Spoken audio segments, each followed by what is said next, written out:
ಸಂಸದ ಅನಂತಕುಮಾರ್ ಹೆಗಡೆ ಅವರ ವಿವಾದಾತ್ಮಕ ಹೇಳಿಕೆಗೆ ಸಂಬಂಧಪಟ್ಟಂತೆ ಕಾಂಗ್ರೆಸ್ ಇದೀಗ ಅವರ ವಿರುದ್ಧ ತಿರುಗಿ ಬಿದ್ದಿದೆ.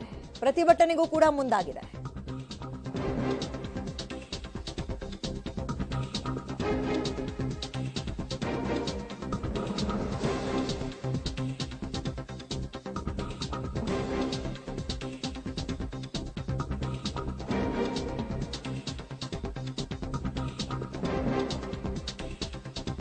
ಕಾಂಗ್ರೆಸ್ ವಿರುದ್ಧ ಸಂಸದ ಅನಂತಕುಮಾರ್ ಹೆಗಡೆ ಅವಹೇಳನ ಅದಕ್ಕೆ ಸಂಬಂಧಪಟ್ಟಂತೆ ಈಗ ಪ್ರತಿಭಟನೆಗೆ ಮುಂದಾಗ್ತಾ ಇದೆ. ಅವ್ರ ವಿರುದ್ಧ ಅನಂತಕುಮಾರ್ ಹೆಗಡೆಯನ್ನ ಗಡೀಪಾರು ಮಾಡಬೇಕು ಅಂತ ಒತ್ತಾಯ ಕೂಡ ಕೇಳಿ ಬರ್ತಾ ಇದ್ದು ಸಂಸದ ಅನಂತಕುಮಾರ್ ಹೆಗಡೆ ಪ್ರತಿಕೃತಿಯನ್ನ ದಹಿಸಿ ತಮ್ಮ ಆಕ್ರೋಶ ವ್ಯಕ್ತಪಡಿಸಿದ್ದಾರೆ.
ಸಂಸ್ಕೃತಿಹೀನ ಅನಂತಕುಮಾರ್ ಹೆಗಡೆ ಅವರ ಫೋಟೋಗೆ ಉದ್ದನೆ ನಾಲಿಗೆ ಮಾಡಿ ನೀಚ ನಾಲಿಗೆ ಅಂತ ಹಾಕಿ ಅದಕ್ಕೆ ಬೆಂಕಿ ಹಚ್ಚೋದ್ರ ಮುಖಾಂತರ ಅಥವಾ ಚಪ್ಪಲಿಗಳಿಂದ ಹೊಡೆಯೋದ್ರ ಮುಖಾಂತರ ತಮ್ಮ ಆಕ್ರೋಶವನ್ನು ವ್ಯಕ್ತಪಡಿಸ್ತಾ ಇದ್ದಾರೆ ಕಾರ್ಯಕರ್ತರು ಕಾಂಗ್ರೆಸ್ನಲ್ಲಿ.